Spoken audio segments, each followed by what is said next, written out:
നിങ്ങളുടെ favourite shows ഇനി ഒരിക്കലും മിസ്സാവില്ല. ഇപ്പോൾ C5 കാണും നിങ്ങളുടെ ഫേവറേറ്റ് ഷോ തികച്ചും സൗജന്യമായി. അർജുനേട്ടന്റെ വാദം കേട്ട ജഡ്ജിക്ക് മനസ്സിലായി കാണും എന്റെ ഭാഗത്താ ന്യായം. ഇനി നിങ്ങൾക്കാർക്ക് ഞാൻ ഈ ചടങ്ങിൽ പങ്കെടുക്കുന്ന താല്പര്യമില്ലെങ്കിൽ ഞാൻ മടങ്ങിപ്പോയേക്കാം. പക്ഷെ കുറ്റവാളിയാണെന്ന് തെളിയുന്നതിന് മുൻപേ മാമാണ്ടി എന്നെ ശിക്ഷിച്ചു എന്ന് നാട്ടുകാർ പറയും. മകളുടെ കാര്യം വരുമ്പോ അവരുടെ നീതിന്യായമൊക്കെ ഭരണത്ത് വെക്കുമെന്ന് ആൾക്കാർ പറഞ്ഞെന്നിരിക്കും. സാരല്ല, പോട്ടെ.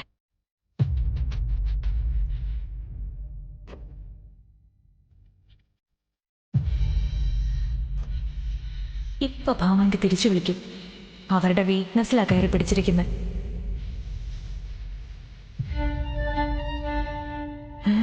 ഇനി വിളിക്കില്ലേ?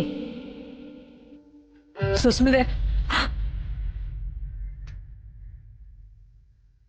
എന്താ ആന്റി? നീ അകത്തേക്ക് വാ.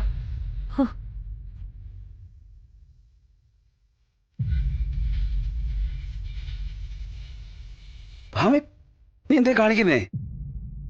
വീട്ടിൽ ഇറങ്ങിപ്പോകുന്ന മൂർഖം പാമ്പിനെ തിരിച്ച് മകുടി ഇത് ക്ഷണിച്ചു വരുത്തുന്നോ?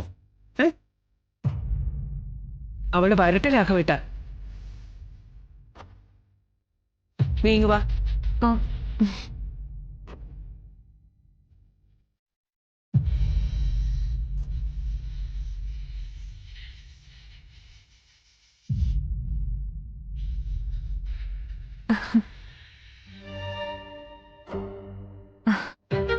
എനിക്കറിയായിരുന്നു മറ്റാര് കണ്ടില്ലേലും ഭാമാണ്ടി എന്റെ മനസ്സ് കാണുന്നു.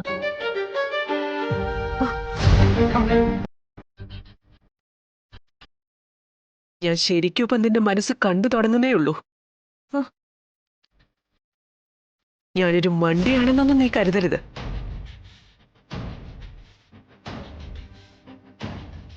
കോടതിയിൽ നടന്ന വാദപ്രതിവാദങ്ങളിൽ നിന്ന് കാര്യങ്ങൾ ഏറെക്കുറെ എനിക്ക് ഊഹിക്കാൻ കഴിയുന്നുണ്ട്. പിന്നെ നീ പറഞ്ഞ അന്തിമ വിധി, അതിലും സത്യമേ വിജയിക്കുമെന്ന് എനിക്ക് വിശ്വാസമുണ്ട്. മുൻപ് ഞാൻ പറഞ്ഞത് നിനക്ക് ഇപ്പോഴും ഓർമ്മയുണ്ടാവുമല്ലോ. നീ കുറ്റവാളിയാണെന്ന് തെളിഞ്ഞ് ശിക്ഷ നടപ്പാക്കുന്നത് കോടതിയായിരിക്കില്ല, ഈ സത്യഭാമയായിരിക്കും. ആന്റി, ഞാനൊന്ന് വിശദീകരണമൊന്നും വേണ്ട. നിനക്ക് ഇവിടെ നടക്കുന്ന ചടങ്ങിൽ പങ്കെടുക്കാം. രാഘവേട്ട, എത്രയോ പേരിവിടെ വന്ന് കഴിച്ചിട്ട് പോകുന്നു, ക്ഷണിച്ചവരും ക്ഷണിക്കാത്തവരും ഒക്കെ ആയിട്ട്. അക്കൂട്ടത്തിൽ അഗതികളും രോഗികളും പട്ടിണി പാവങ്ങളും ഒക്കെ ഉണ്ട്. അതിന്ന് ഒരിലയുടെ അവകാശം മാത്രമേ ഉള്ളൂ ഇവിടെ നിനക്ക്.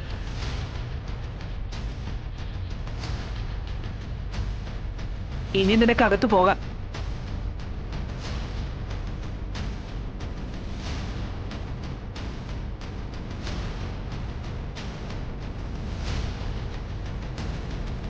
ഹലോ.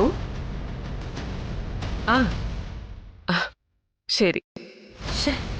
ആകെ നാണക്കേടായല്ലോ. ഇവിടെ വന്ന ഭാമാണ്ടി ആരതി ഒഴിഞ്ഞ് സ്വീകരിക്കുന്ന കരുതിയത് വെറുതെയായി. പത്മാവതിയെ പൂട്ടിയിട്ട് പോകുന്നതുകൊണ്ട് ഇനി അവരുടെ വീട്ടിലേക്ക് തിരിച്ചു കയറാനും വയ്യ. ഡൗൺലോഡ് ചെയ്യൂ C5 ആപ്പ്. കാണൂ എല്ലാ എപ്പിസോഡുകളും സൗജന്യമായി.